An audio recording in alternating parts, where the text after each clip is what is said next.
예, 계속해서 우리 아까 12절입니다. 이기는 자는 내 하나님의 성전에서 기둥이 되게 하리니 이랬을 때 이 기둥이라고 하는 말은 신약 성경에서 아주 영적으로 성숙한 튼튼한 성도에 대한 언급이라고 했었고요. 자, 그런데 어떻게 해서 이 빌라델비아 교회 같이 적은 교회가 그럴 수 있느냐? 아까 말씀드린 것처럼 영적인 패러독스입니다. 그래서 오히려 이들이 하나님 앞에 든든함, 아주 안정된 모습을 보이는 그 기둥의 역할을 하는 이들로 하나님께서 택하셨다, 이렇게 볼 수가 있겠습니다. 자, 그래서 성전에서 기둥이 되게 하리니 이 교도들의 그 풍습에서 주님께서 그것을 다 알고 이들에게 이해가 잘 되도록 하기 위해서 이와 같은 비유를 말씀하셨다. 그 다음에 거기에 보시면은 그가 다시는 나가지 아니하리라. 다시는 나가지 않으리라. 이 말도 역사적으로 좀 배경을 살펴보면 이해가 됩니다. 이게 갑자기 무슨 소리냐? 성전에서 다시 나가지 않는다는 얘기가, 그 얘기는요, 이 지방의 특징을 좀 살펴보면 이해가 좀 됩니다. 역사적으로 보시면 이곳이요, 지진이, 그러니까 지진이 몇 번 있었는데 그 지진이 있을 때마다 사람들이 어떻게 되냐면 성읍에 남아있으면 잘못하면 다 죽게 되니까 바깥으로 나갔었어요. 그리고 그 남아있는 사람들은 언제 이 건물이 무너질지 모르니까 불안해했었고 그랬거든요. 또 자기 재산 지키려고 또 안 나가려고 하는 사람이 있잖아요. 그러다 보니까 이 자기의 그 집을 떠날 수밖에 없는 그런 지진들이 몇 번 일어난 역사적 기록이 있습니다. 그래서 여기서 지금 나간다고 하는 얘기는 이 사람들에게 집을 버리고 떠난다는 그런 의미거든요. 예, 그런데 주님께서 세우시는 그러한 든든한 하나님의 성전에 있어서는 그러한 일이 없다. 다시 말하면 확고부동하게 주님의 안전하게 보호하심이 있을 것이라고 하는 일종의 약속이라고 볼 수 있습니다. 자, 그래서 그가 다시는 나가지 아니하리라. 또 내가 내 하나님의 이름과 내 하나님의 도시 곧 하늘에서 내 하나님께로부터 내려오는 새 예루살렘의 이름을 그 위에 기록할 것이며 나의 새 이름을 그 위에 기록하리라. 새 이름이라고 하는 말, 왜 새 이름일까요? 이것도 역사적으로 이해를 하면 이해가 돼요. 그러니까 하나님은 역사를 주관하시는 하나님이라는 사실을 우리가 정확하게 좀 아시고 이런 배경을 이해하시면 그 당시 사람들에게는 이해하기가 쉬운데, 우리는 역사적인 배경에 대해서 공부를 안 하다 보니까 이게 도대체 새 이름이라는 게 도대체 무슨 소리냐, 그래서 잘못하면 억지로 이 영적인 해석을 갖다가 막 붙일 수가 있단 말이죠. 실제적으로 역사를 보면 AD 17년에 지진이 났었는데요. AD 17년에, 그러면 예수님 오시기 전에 한 20년 전인데요. 아니죠, 15년 전. 디베리아스라고 하는 황제가 이 그 무너진 성읍, 빌라델비아 성읍을 재건하기 위해서 세금도 면제해주고 또 이 국가에서 기원금도 대준 적이 있었습니다. 그래서 그 지진으로 무너진 성읍이 빨리 회복이 될 수가 있었어요. 그러다 보니까 그 빌라델비아 지방의 그 성읍, 그 도시의 백성들이 황제의 그 배려에 감사해서 그 도시의 이름을, 황제의 이름을 따서 이름을 바꿨다 이 말이에요. 뉴 이름, 여기 새 이름이란 말이죠. 뉴 네임이란 말. 그래서 이름으로 바꿔서 부르기 시작을 했다 이 말이죠. 예. 자, 그래서 우리가 영적으로 이제 적용을 하면은, 우리가 예수 그리스도께서 우리의 과거의 죄인의 모습이요 마귀의 종으로 살던 그러한 자들이 이제 하나님의 자녀로 바뀌었잖아요. 그죠? 새롭게 창조된 자들이잖아요. 새로운 피조물. 마치 파괴된 도시가 새롭게, 황폐화된 도시가 새롭게 재건되듯이 우리도 영적으로 죽은 영이 다시 살아났으니까 재건된 거 아니겠습니까? 그래서 우리에게도 주님께서 주시는 새 이름, 그건 뭐예요? 그리스도인이라고 하는 이름이죠. 안디옥에서 최초로 그들을 그리스도인이라고 이름을 부르게 됐다. 따라서 우리가 영적으로 적용해도 별 무리가 없습니다. 그러니까 이 새 이름이라고 하는 것이 역사적인 배경에서 나온 것이라고 하는 것을 이해하시면 그렇게 어렵지 않다. 자, 그 다음에 여기서 또 짚고 넘어가야 될 것이 하나 있는데요. 그것은 예수님께서 내 하나님이라고 하는 말을 여기 지금 4번에 걸쳐서 반복을 했습니다. 그렇죠? 그냥 가볍게 짚고 넘어갈 일이 아닌 것 같아요. 왜? 내 하나님, 내 하나님, 내 하나님이 지금 무려 4번이 반복이 됐는데, 내 하나님의 이름과 내 하나님의 도시 곧 하늘에서 내 하나님께로 내려오는 새 예루살렘의 이름을 그 위에 기록하실 것이며 나의 새 이름을 그 위에 기록하리라. 그러면 12절에 내 하나님의 성전서부터 1번, 2번, 3번, 4번이죠. 4번에 걸쳐서 주님께서 왜 그렇게 내 하나님이라고 하는 말을 강조했을까? 할 수 없이 우리는 성경을 성경으로 풀어서 해석을 해야 되기 때문에 내 하나님이라고 하는 표현을 성경에서 주님께서 다른 곳에서는 어디에서 사용하셨는가를 찾아보면은 단서를 찾아낼 수가 있습니다. 그렇죠? 네. 자, 성경에서 내 하나님이라고 하는 표현은 딱 세 군데밖에 쓰이지 않았어요. 마태복음 27장 하고요. 그 다음에 요한복음 20장. 자, 여기 이렇게 세 군데인데요. 한번 확인해 보겠습니다. 자, 마태복음 27장 46절. 어느 상황에서 예수님은 하나님을 나의 하나님이라고 특별한 호칭으로 불렀는가? 나의 하나님. 마태복음 27장 46절.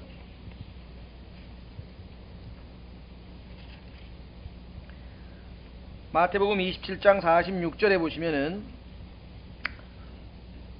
마태복음 27장 46절 9시쯤에 예수님께서 큰 소리로 외쳐 이르시되 엘리 엘리 라마 사박다니 하시니 이것은 곧 나의 하나님이여 나의 하나님이여 어찌하여 나를 버리셨나이까 하는 뜻이라. 여기 나의 하나님이라고 나왔는데 이 순간에 예수 그리스도는 지금 우리 온 인류를 대신해서, 즉 모든 죄인들을 대신해서 죄인으로서 하나님 앞에 서 있는 상황입니다. 그렇죠? 이 순간에 왜 그렇습니까? 45절 보세요. 이제 6시부터 어둠이 온 땅을 덮어 9시까지 계속되더니.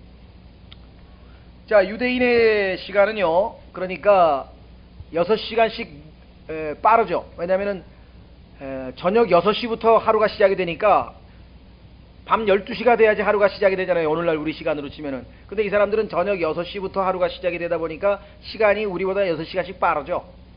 그러니까 6시가 하루가 시작이 되는 날이에요. 그러니까 여기서 지금 6시 하면은 난 12시가 되네요. 오늘날로 치면 6을 더하면 됩니다. 그러니까 유대인들의 시간에다가 6을 더하면은 이방인의 시간이 되는 거죠. 네. 자, 그러면은 난 12시가 된 거예요. 그럼 예수님께서는 오전에 9시죠. 오늘날 우리 시간으로 쳐서 오전 9시에 십자가에 달리셔가지고 12시까지는 세상 사람들로부터 박해를 당하시는 것이고 순교를 당하시는 겁니다. 그렇죠? 사람들이 지금 죽인 거 아니에요. 그렇죠? 예. 그러나 12시부터는 이제 상황이 바뀌었어요. 하나님께서 예수님을 심판하시는 거예요. 왜냐하면 하나님께서는 그때부터는 뭐예요? 온 인류의 죄를 대신 짊어져서 고린도후서 5장 21절에 죄를 알지도 못하신 분이 우리를 대신하여 죄가 되셨으니, 하나님 보시기에는 잘 모르겠어요. 어떻게 계산이 됐는지. 전 인류가 지은 죄를 예수님 한 분에게 어떻게 다 전가를 시켰는지는 잘 모르겠어요. 그러나 하나님 보시기에는 완전히 예수님 자체가 죄덩어리예요. 완전히 처음부터 끝까지 완전히 죄로 온 인류의 죄를 다 짊어지셨기 때문에. 그래서 예수님께서는 자기 자신을 뭐라고 했냐면은, 내가 뭐라 그랬습니까? 뱀이라, 뱀. 예수님이 십자가에 달렸는데 그 모습이 뱀의 모습이에요. 왜? 완전히 죄덩어리래, 죄. 그런데 그 뱀은 모양이 어떻게 생겼습니까? 벌레처럼 생겼죠. 그래서 시편에서 나는 사람이 아니요 벌레라. 벌레라, 예수님께서.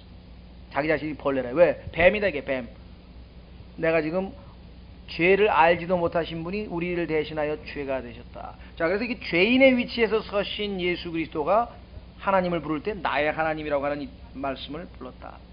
얼마만큼 죄인의 상황에 서 있냐면 하나님으로부터 끊어졌다 그랬어요. 혹시 기억나세요? 하나님으로부터 끊어져 버렸다. cut off. 그래서 성경에 보니까 예수님께서 어딜 가셨습니까? 예수님의 몸은 돌무덤에 묻혔고 예수 그리스도의 혼은 어디로 갔고? 지옥으로 가서, 그렇죠? 성경에 보니까. 그래서 부활하신, 왜 그걸 어떻게 알 수 있는가? 예수님의 부활에 대해서 사도행전 2장 3장에서 기록하기를 나의 혼을 지옥에 버려두지 아니하시고 그랬대요. 다윗의 시편에 예수님의 부활에 대한 예언을 할 때. 그렇죠? 몸은 부패하지 아니하도록, 육체는 부패하지 아니하도록 하셨다. 그래서 예수님의 육체는 부패하지 아니하고 예수님의 혼은 지옥에서 사망의 지옥의 열쇠를 열고 예수님께서 나오셔서 합쳐져서 완전한 부활을 우리가 보게 됩니다. 자, 그래서 죄인의 이치에 두 번째는, 자, 승천하실 때, 자 보세요. 요한복음 20장 17절. 이번에는 예수님이 승천하실 때 나의 하나님이라고 하는 용어를 쓰셨다.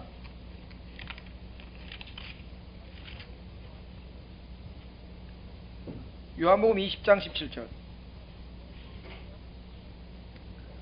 예수님께서 그녀에게 이르시되 내게 손을 대지 말라. 이는 내가 아직 내 아버지께로 올라가지 못하였음이라. 그러나 너는 내 형제들에게 가서 그들에게 이르되 내가 내 아버지 곧 너희 아버지 내 하나님 곧 너희 하나님께로 올라간다 하라. 신이 올라간다. 자, 올라간다라고 하는 말은 승천이죠. 그렇죠. 자, 문제는 뭐냐? 예수님께서 부활하신 직후에 제자들을 만나서 손을 대지 못하게 한 것은 자기가 첫 열매로서 하나님 앞에 가서 자기 자신을 내보셔야 된다 그랬대. 올라갔다가 다시 내려오신 다음에 지상에서의 40일간, 그렇죠, 지상에서의 40일간 마지막 사역을 마치시고 이제 정식으로 사도행전 1장에서 제자들이 보는 앞에서 승천에 올라가신 거예요. 그러니까 승천이 두 번 있는 거예요. 한 번은 비밀리에 하나님께 갔다 오신 거죠. 어떻게 할 수 있어요? 만지지 말라 그랬는데 그 다음에 기록이 뭐라고 기록이 나와 있습니까? 예수님의 발을 만지고 붙들고 그런 장면이 나오죠. 그러니까 예수님께서는 이미 하나님께 갔다 오셨기 때문에 제자들에게 또 이 자기 창자국 난 부분을 만져볼 수 있도록 또 만져보라고 했고, 그 다음에 다리를 붙드는 제자들에 대해서 제재를 가하지 않으셨다라고 하는 소리가. 다시 말하면 예수님은 인간으로서 우리를 대신한 희생제물로 화목제물로 하나님 앞에 드려지셨고, 그 다음에 우리를 의롭게 하시기 위해서 부활하셨고, 자, 이거 중요합니다. 우리의 죄 때문에 내어지셨어요. 하나님은 죽으셨어요. 예수님은. 그 다음에 우리를 의롭다 하시기 위해서 부활하셨다. 그 얘기는 뭡니까? 만약에 예수님께서 부활하지 아니하셨더라면 여전히 우리의 죄값을 갚기 위해서 지금 지옥에서 죄값을 치르고 있는 도중이라. 사흘 만에 부활하셨다는 얘기는 죄값이 완전히 청산이 됐고, 부채가 청산이 됐고, 그 증거물이 바로 예수 그리스도의 부활이다라고 성경에 기록되어 있어요. 한번 확인해 보겠습니다. 이 구절은 보통 우리가 간과하기 쉽지만 굉장히 복음에 있어서는 굉장히 중요한 구절입니다. 로마서 4장 25절인데요.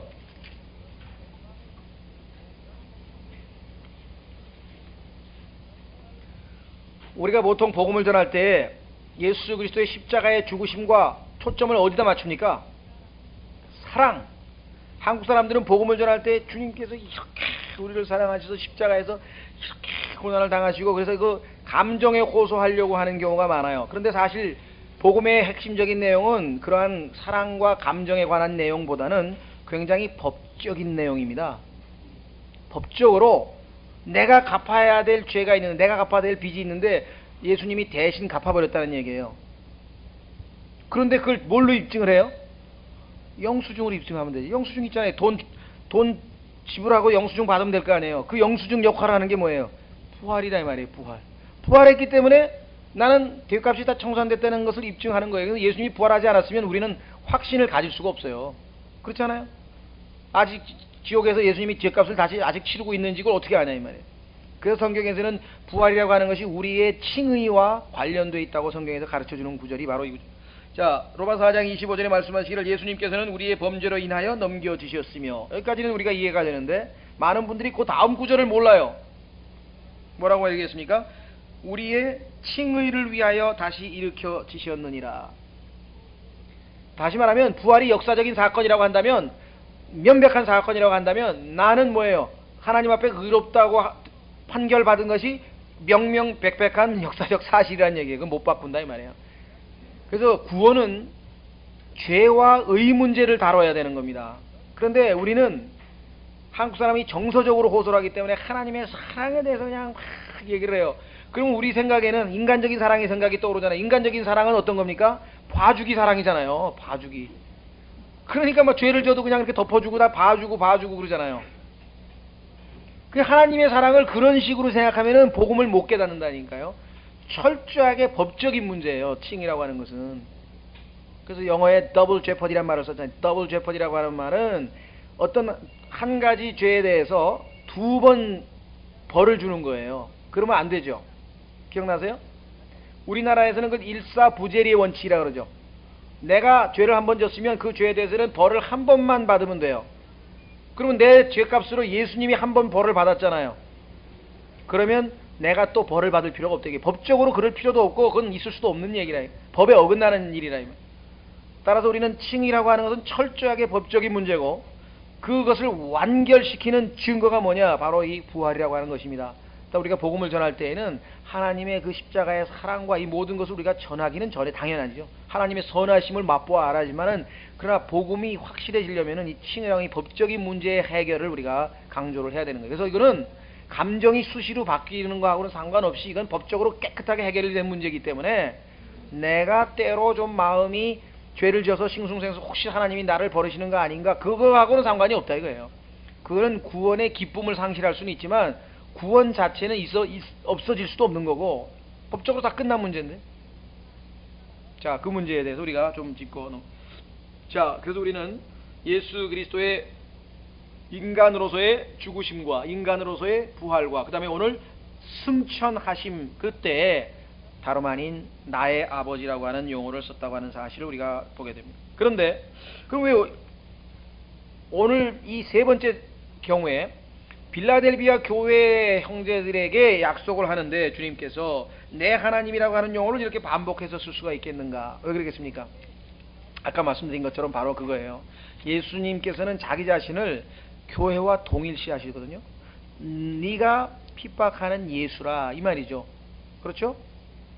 동일시하는 거예요. 그러니까 그 빌라델비아 성도들의 고난, 그들의 수고, 그들의 모든 것을 예수님께서 자기의 것으로 간주하시는 것이에요. 동일하게 취급해 주시는 거다. 그래서 결국은 나의 하나님 곧 너의 하나님, 나의 아버지 곧 너의 아버지가 되는 거죠. 자, 한번 확인해 보겠습니다. 히브리서를 보시면 예수님께서 여러분과 저를 형제라 부르기를 부끄러워하지 아니하셨다 이렇게 돼 있어요. 송구스러운 이야기죠. 그렇죠? 여러분과 저 같은 사람이 어떻게 예수님의 형제라고 부름을 받을 수가 있겠는가? 근데 주님께서는 그리 하셨다. 히브리서 2장 11절.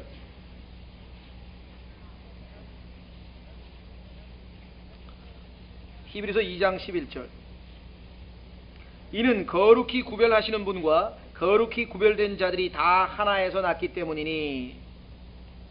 예수님은 유일하신 하나님의 독생자, 우리들은 거듭남으로 말미암아 하나님의 아들들이 됐잖아요. 그러니까 거룩히 구별하시는 분과 거룩히 구별된 자들이 다 하나에서 났기 때문에 이러한 까닭에 그분께서 그들을 형제라 부르시기를 부끄러워하지 아니하시고 이르시되 내가 주의 이름을 내 형제들에게 밝히 보이고 교회 가운데에서 주께 찬양을 드리리다 하셨으며, 이렇게 되어 있죠. 자, 그래서 우리는 My God, 나의 하나님이라고 하는 그 칭호는 예수 그리스도의 인성, 그렇죠, 죄인으로서 인성과 연관이 되어 있고, 두 번째에는 예수 그리스도와 성도의 일체감과 연관이 되어 있을 때만 딱 3번 사용된 용어다. 이것을 우리가 한번 확인을 하고 넘어갑니다. 자, 계시록 다시 넘어갑니다. 3장.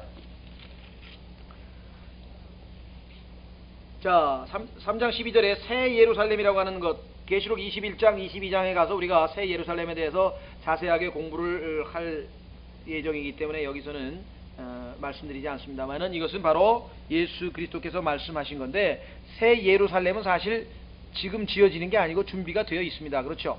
새 예루살렘은 보면은 이미 완성되어 있고 그곳에 사람들이 이미 가 있죠. 어디에 볼 수 있어요? 히브리서 12장으로 가면은 이미 새 예루살렘은 완성되어 있고 그 다음에 거기에는 이미 이르러서 거기에 거주하고 있는 사람들이 있습니다. 히브리서 12장.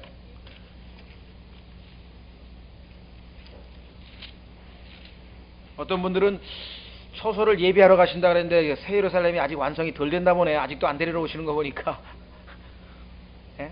새 예루살렘 아직 입주 날짜가 좀 남았는 모양인데 이런 분이 있는 것 같은데 그건 아니고요. 여기 보시면은 히브리서 12장 보십시오. 22절, 히브리서 12장 22절. 그러나 너희가 이른 곳은 시온산과 살아계신 하나님의 도시와, 여기 있잖아요. 하나님의 도시 이미 있어요. 새 예루살렘. 하늘에 있는 예루살렘과 무수한 천사들의 무리와.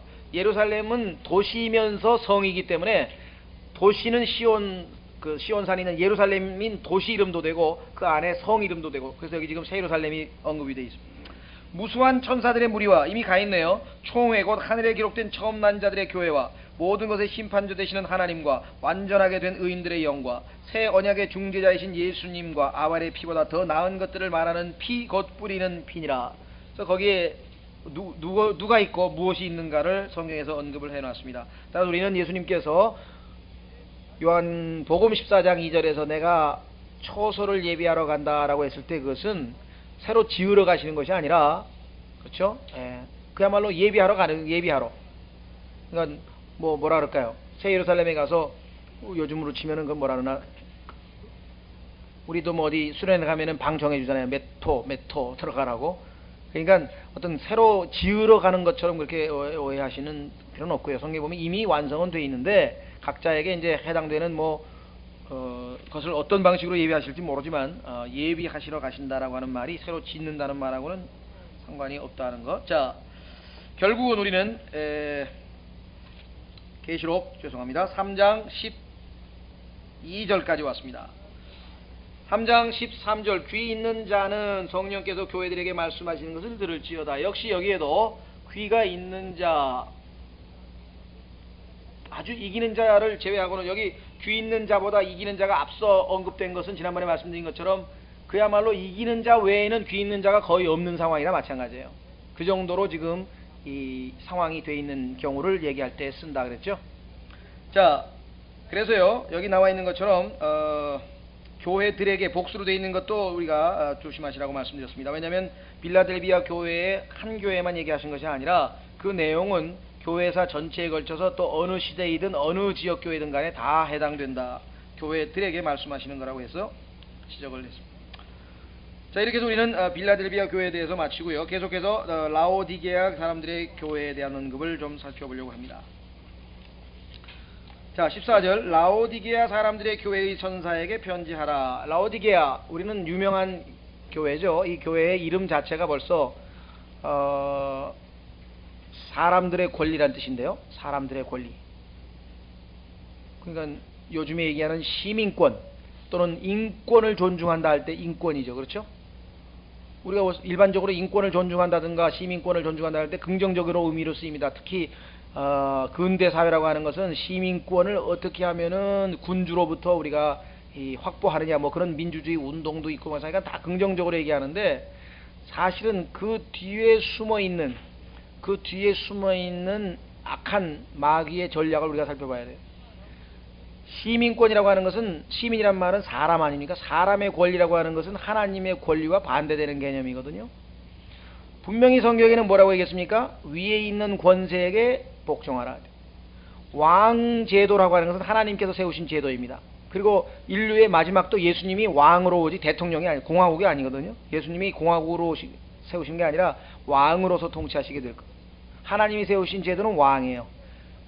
그래서 그 왕에게 하나님께서 권위를 주셨기 때문에 우리가 일단 순복하는 거예요. 그래서 베드로전서에도 보면은 왕을 존경하라, 왕을 존경하라 이렇게 언급이 되어 있죠. 20세기에 오면은요, 이 왕 군주제가 급속도로 사라져 버립니다. 그렇죠?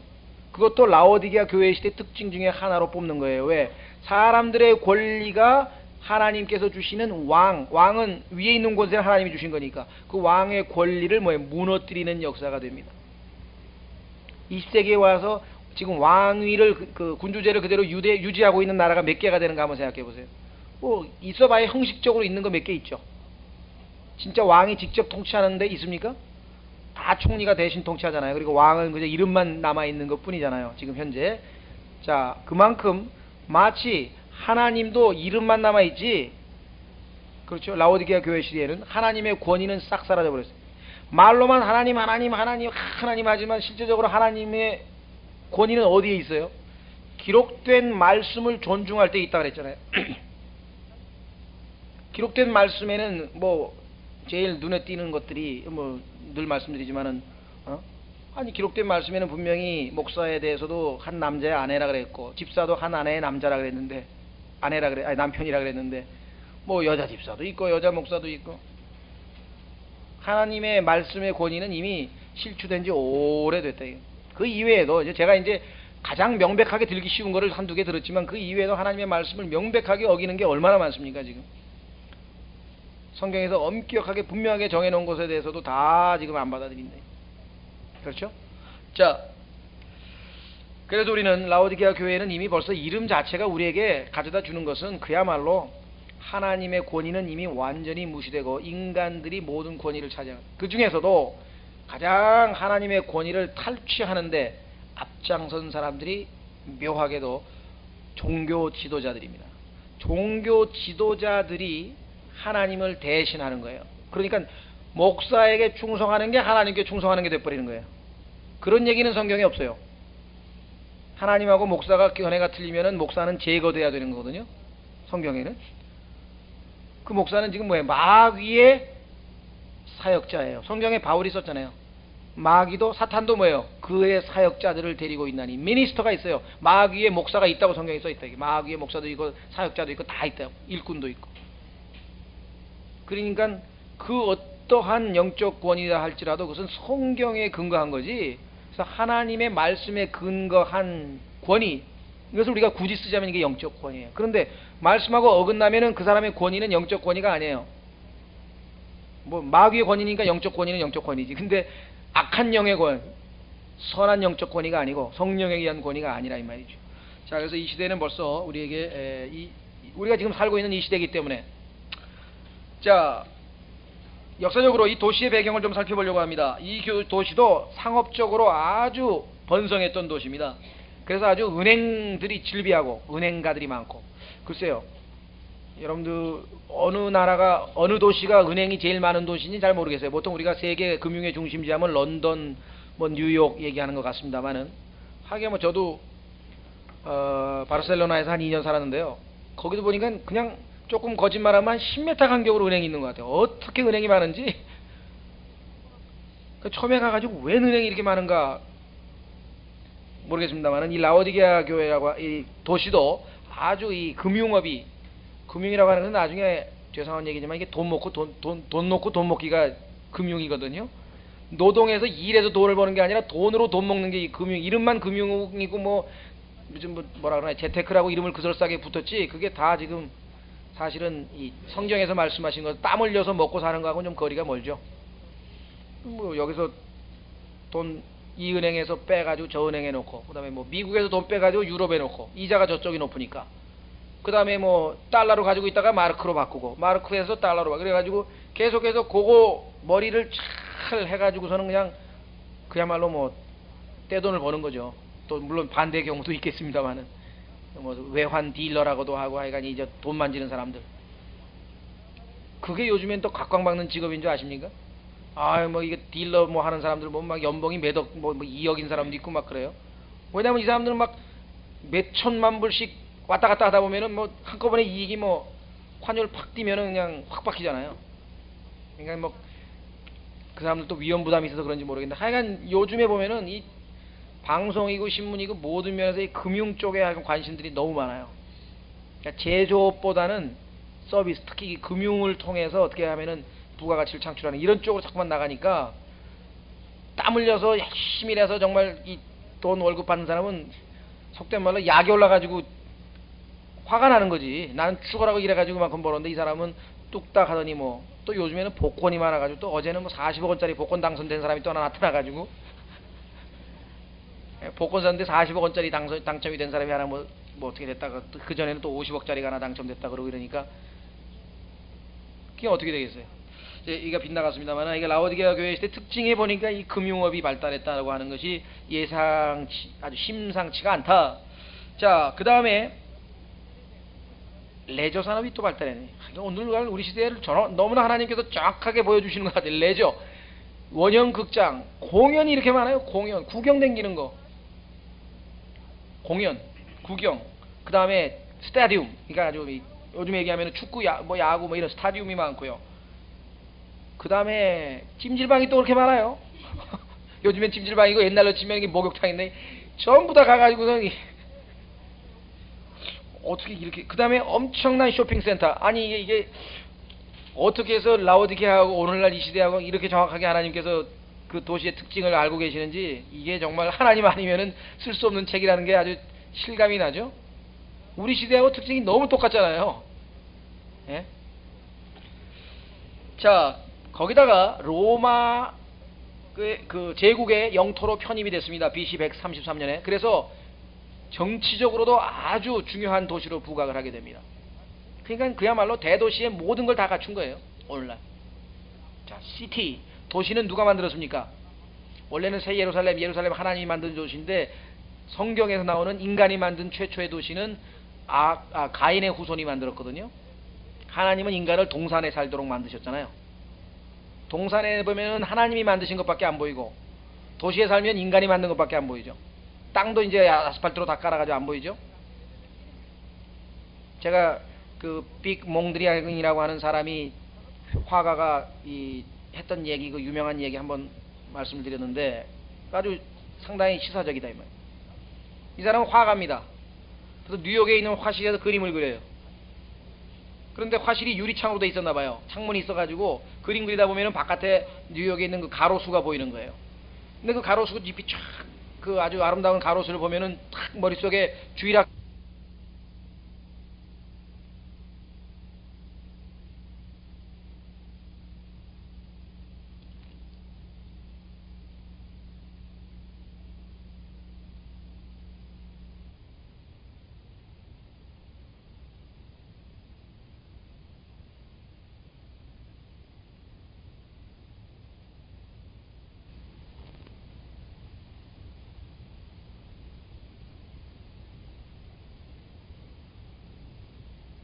세계가 떠오르는 거예요.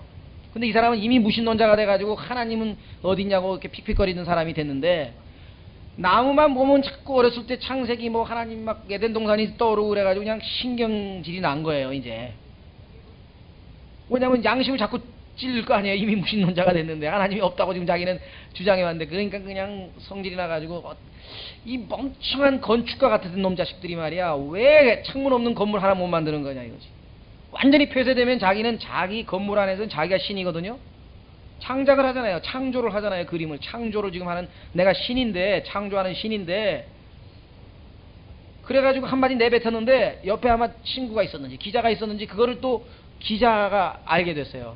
그래서 신문에다가 썼어요. 빅 몽드리앙이라고 하는 위대한 입체파 화가가 뭐 이러이러한 말을 했는데 왜 이 시대의 건축가들은 창문 없는 건물을 못 만드는 것인가, 뭐 이래가지고 이제 글을 썼더니 또 그거를 읽고 나서 영감을 얻어가지고, 영감, 어떤 영감인지 생각해 보세요.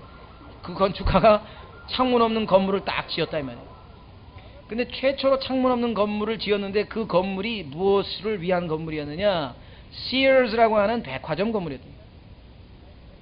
우리나라에는 뭐 먼저 이쪽에 가면 Sears라고, 미국에는 그 Sears 백화점 체인이 큰 아주 유명한 게 있잖아요. 백화점은 뭐 하는 데입니까? 인간이 만든 물건을 파는 데거든요. 그렇죠? 그러니까 인간이 만든 물건을 파는데 정신을 팔지, 창문을 통해서 자꾸 하나님이 만든 나무고 뭐고 그런 건 보지 말아라 이게. 창문이 없다 이거. 아시겠어요? 그러니까 지금 우리가 성경을 아니까 이 뒤에 마귀가 지금 어떤 스피릿을 가지고 이 세상을 지배하는가를 지금 우리가 알 수 있는 거지, 그렇지 않은 사람이 멍청한 거예요. 건물에 왜 창문이 없는지, 뭐 왜 그렇게 되는지 뭘 알아? 모른다 이게. 지금 이 사회에 왜 금융이 발달하고 왜 사우나가 유행하고 이런 게 왜 되는지 모른다고. 근데 성경에는 이미 그게 다 예언이 되니 마지막 라오디게아 교회 시대에는 그렇게 될 것을 보여주고 있다는 것입니다. 그래서 성경을 통해서 우리는 뭐예요? We can judge everything. 우리는 모든 것을 판단할 수 있다. 이 세상의 문화도 판단할 수 있고, 이 세상의 사상도 판단할 수 있고, 하나님 말씀으로는 무엇이든지 판단이 가능하다라고 성경에서 말씀하신 게 바로 그겁니다. 단순히 그냥 영적인 얘기만 하는 게 아니라 교훈, 도덕, 그뿐만 아니라 이 세상의 인간의 의상도 마찬가지예요. 왜 이 의상이 요즘에 와가지고, 옛날에는 남자 여자 다 구분돼서 입었는데 이거 남자 거예요? 그럼 아니 그냥 공용이에요. 유니섹스가 그냥 웬만한 거, 신발도 이게 남자 거예요? 그럼 공용이에요. 성경에 보니까 뭐예요? 남녀 뭐 이런 것도 구분도 안 가고, 선악 구분 안 하고, 그렇죠? 진리 거짓말 구분 안 하고, 사랑 미움 뭐 구분 안 하고. 왜? 하나니까. 음양사상의 핵심은 다 하나라 이 말이에요. 다 하나. 그러니까 결국은 모든 것이 지금 하나님께서 마지막 시대의 그 특징을 말씀하시고 예언하신 대로 되어가고 있다. 자, 성경에 보니까 이 라오디게아라고 하는 것은 바울이 세웠다든가 뭐 이런 기록이 없습니다. 바울이 복음 전하다가 라오디게아 교회 세웠다는 얘기는 없는데, 다만 골로새서에 보면은 두 번에 걸쳐서 라오디게아의 교회 사람들도 읽어라 하면서 그 교회가 세워진 것을 우리가 알 수가 있습니다. 이 교회에는, 이 도시에는 많은 수의 유대인들이 살고 있었습니다. 그런데 유대인들이, 미국도 지금 세죠? 유대인들이 로비하니까 지금 미국이 절절 매는 거 아니에요, 이스라엘한테. 그래가지고 지금 세계 여론에 반대되는, 여론의 압력에도 불구하고 자꾸만 이스라엘에게 악하게 좀 못되게를 못하고 있잖아요. 지금. 마찬가지로 이 당시에도 유대인이 그 부를 쥐고 있고 아주 상당히 강력한 영향력을 행사하다 보니까 유대인들의 특혜를 베풀었는데 그게 하나는 뭐냐면은 유대인들은 자기들의 종교를 그대로 유지하도록 허락을 해줬어요. 그래서 안식일도 지키고요. 그 다음에 유대인들의 뭐 회당 모임도 허락해주고요. 그래서 그 유대인들에게는 그와 같은 것이 허용이 되었다라고 하는 기록이 있습니다. 얼마만큼 유대인들이 행세를 했냐면 예루살렘에 사는 유대인들도 이 도시로 이주해서 살기를 원할 만큼 아주 유대인들이 대접받았던 그러한 도시로 나와 있습니다. 자, 그러다 보니까 유대인들의 입김이 강한 곳에는 그리스도인들이 상당히 좀 어떻게 보면은 힘든 지경이 있었을지도 모르겠죠. 그런 역사적인 배경이 있다. 이 도시는 아까도 말씀드렸지만 굉장히 부유한 도시입니다. 3장 17절 보십시오. 내가 이르기를 나는 부자라. 자화자찬이에요. 나는 부자라. 스스로를 아주 자랑을 했던 그러한 도시였습니다. 뿐만 아니라 뭐라고 얘기했냐면 17절에 재산을 불렸으니 그랬습니다.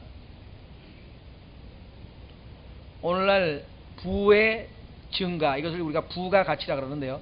부가가치를 자꾸만 생산해내 가지고 이 부를 증가시키는 것이 오늘날 모든 사람들의 관심입니다. 머릿속에 뭐냐면 비즈니스, 뭐 얘기하면 비즈니스, 뭐냐면 비즈니스밖에 하는 사람들이. 제가 아는 그리스도인 형제도 그래요. 형제 이제 주님께 헌신하고 주님 위해서 세상하고 좀 구분돼서 살아야 되지 않겠어? 그러면 비즈니스 문제만 딱 해결해놓고 비즈니스 문제만 해결해놓고 근데 그 비즈니스 문제가 아직도 20년이 넘도록 해결이 안 되는 거예요. 여전히 비즈니스 문제가 아직도 해결이 안 되는 거예요. 우선순위를 지금 잘못 짚은 거죠. 자, 어쨌거나 지금 이 사회는 그렇다. 자, 그 다음에 여기 보시니까 주님께서 말씀하신 내용에 보시면은요, 18절에 금이 있고 그 다음에 옷이 있고 그 다음에 안약이 있습니다. 그 세 가지를 뭐 18절에 가서 자세하게 우리가 주석을 달겠습니다만은 이 도시의 특징을 뭐 얘기하면서 제가 언급을 드리는 것은 뭐냐면요, 부의 축적을 통해서 이 황금 만능주의가 돼서 아주 금이 솔로몬 시대만큼은 안 많았겠지만 하여간 상당히 금이 아주 많은 그러한 도시였다. 두 번째는 패션 산업이 지금의 밀라노 같겠죠. 밀라노 세계 패션의 중심지라는, 하여간 패션 산업이 발달을 해가지고 아주 화려하게 옷을 치장해 입는 것에 아주 관심들이 많은 상황이었다. 그래서 이 도시들의 특징이 다 영적인 것과 연관이 되어 있어요.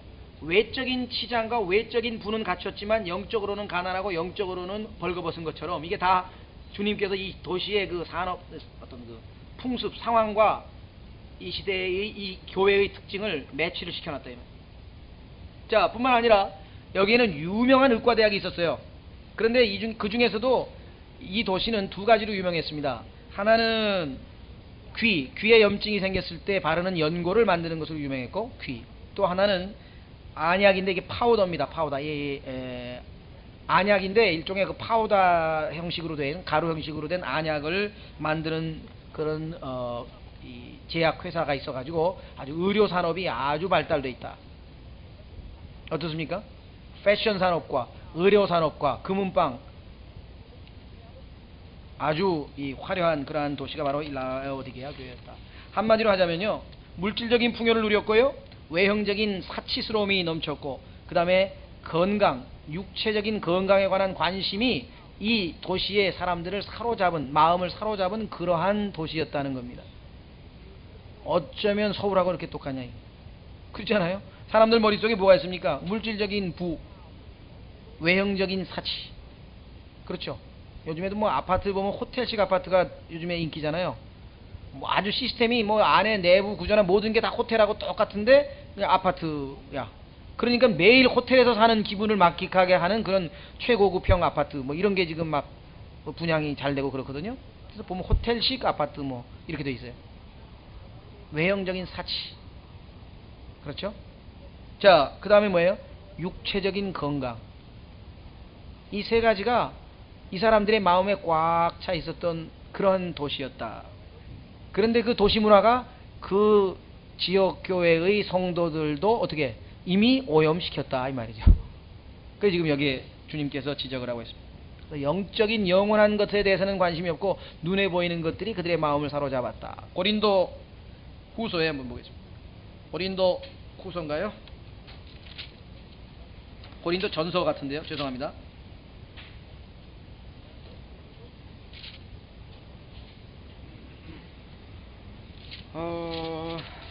고린도 요즘에 죄송합니다. 4장 고린도 후서입니다. 전서가 아니고 후서 4장 18절에 보시면 라오디게아 교회 사람들이 놓친 진리가 거기 나와 있어요. 오늘날 라오디게아 교회 시대에 살고 있는 우리 그리스도인들이, 우리 교회 다니는 사람들이, 우리 크리스찬들이 놓치고 있는 진리가 바로 고린도후서 4장 18절입니다. 우리가 바라보는 것은 보이는 것이 아니요 보이지 아니하는 것이니 이는 보이는 것은 잠깐일 뿐이요 보이는 것은 잠깐 있을 뿐이요 보이지 아니하는 것은 영원하기 때문이라. 미국의 유명한 그 감리교 목사 중에요, 밥 존 시니어라고 하는 분이 있습니다. 오늘날의 그 유명한 밥 존 신학교를 창설했는데 그 아들 밥 존 주니어, 밥 존 3rd, 밥 존 3세죠. 그러니까 4세까지 지금 와 있는데요. 그러니까 주니어 2세부터 시작해가지고 서서히 다 배교하기 시작해가지고 오늘날은 거의 환불 가버린, 완전히 배교해버린 그런 학교가 됐지만 아버지 때에는 상당히 건전했었거든요. 그 아버지가 하신 그 목사가 하신 말씀 중에 아직도 아주 뭐랄까 우리에게 이 많은 것을 시사하는 그런 말이 있어요. 그것은 뭐냐면 영원의 제단 위에 일시적인 것을 바치지 말라. 영원한 것을 추구하는 그리스도인이 일시적인 것에 모든 걸 다 낭비해버리지 말라라고 하는 그 유명한 말이죠. 자, 여기도 바로 이 라오디게아 교회 사람들의 특징입니다. 자, 14절로 가겠습니다. 계시록 3장 14절 라오디게아의 사람들의 교회의 천사들에게 편지하라. 뭐 이건 아까 라오디게아 봤고요. 자, 그 다음에 아멘이시오 신실하고 신실한 증인이요. 자, 그런데 여기서 한 가지 아마 성경을 아주 뭐랄까요 꼼꼼히 읽는 분들은 벌써 조금 이거 좀 이상하다 싶은 게 하나 있어요. 그것은 뭐냐면 라오디게아 사람들의 교회인데요. 그 앞에 보세요. 자, 7절 보세요. 3장 7절에 보면은 빌라델비아에 있는 교회, 그렇죠? Church in Philadelphia고요. 그 다음에 3장 1절에도 4대에 있는 교회. 그러면 앞에 나와 있는 모든 교회의 명칭에는 어디에 있는 교회 이렇게 되어 있어요. 그런데 라오디게아 교회는 어떤 특수성이 있느냐? 라오디게아에 있는 교회 하면은 그야말로 손가락으로 몇 명 잡을까 말까 없어. 별로 다 이름만 진짜 성도가 별로 없어요. 그러니까 교회가 단체적으로 봤을 때, 교회 전체적으로 봤을 때는 그야말로 완전히 헛개비야. 이게 완전히 실체가 없는 거예요. 그 정도로 지금 이미 완전히 뭐랄까 마귀에게 넘어가 버린 거예요. 그래서 결국은 주님께서는 개개인들에게 호소하실 수밖에 없는, 그래서 라오디게아의 사람들의 교회라 이렇게 됩니다. 나중에 보면은 계시록에서 어떻게 합니까? 노크해요. 노크. 빌라델비아 교회는 주님께서 오픈 도어 문을 열어놨잖아요.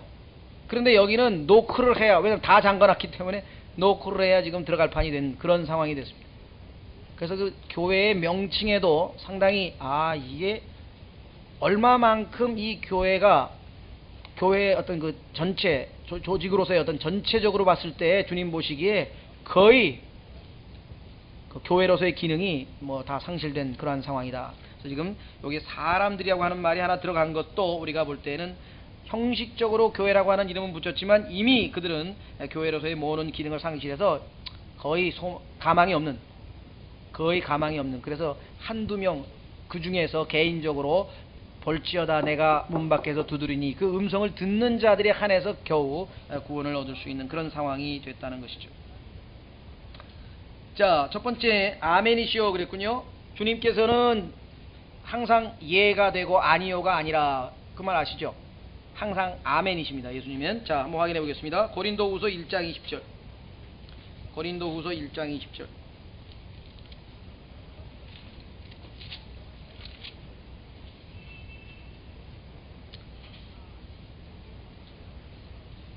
고린도후서 1장 20절 보시면은 기록하기를 이는 하나님의 모든 약속이 그분 안에서 예가 되고 그분 안에서 아멘이 돼요. 그분은 신실하시기 때문에 예 해놓고 나중에 가서 아니요 하거나 아멘 해놓고 아니 나중에 가서 아멘의 반대말은 뭔가요? 노멘. 아멘이 아니고 노멘 하는 사람이 아니라 예수님께서는. 자, 이는 하나님의 모든 약속이 그분 안에서 예가 되고 그분 안에서 아멘이 되어 우리를 통해 하나님의 영광이 되기 때문이라 이렇게 기록을 했습니다. 자, 두 번째로 예수님은 이번에는 아멘뿐만 아니라 신실하신다. 한번 확인해 보겠습니다. 요한계시록 3장 10 몇 절입니까 지금? 예, 14절에 신실하고 진실, 자, 신실하고 진실한 증인이시오라고 이렇게 말씀을 했군요. 얼마나 대조적입니까?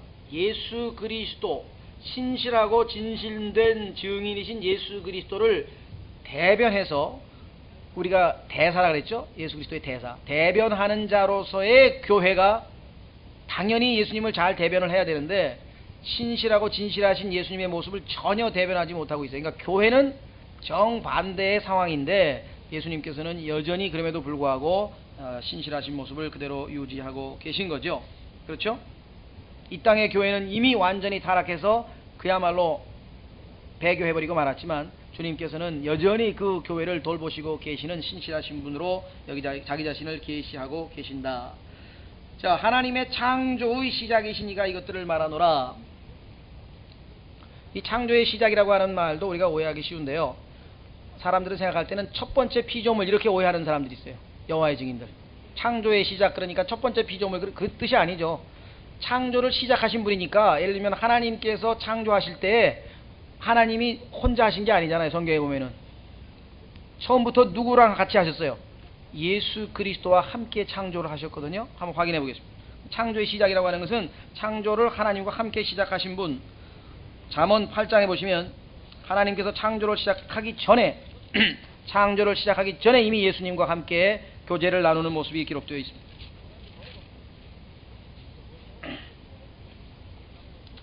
잠언 8장 22절 잠언 8장 22절입니다.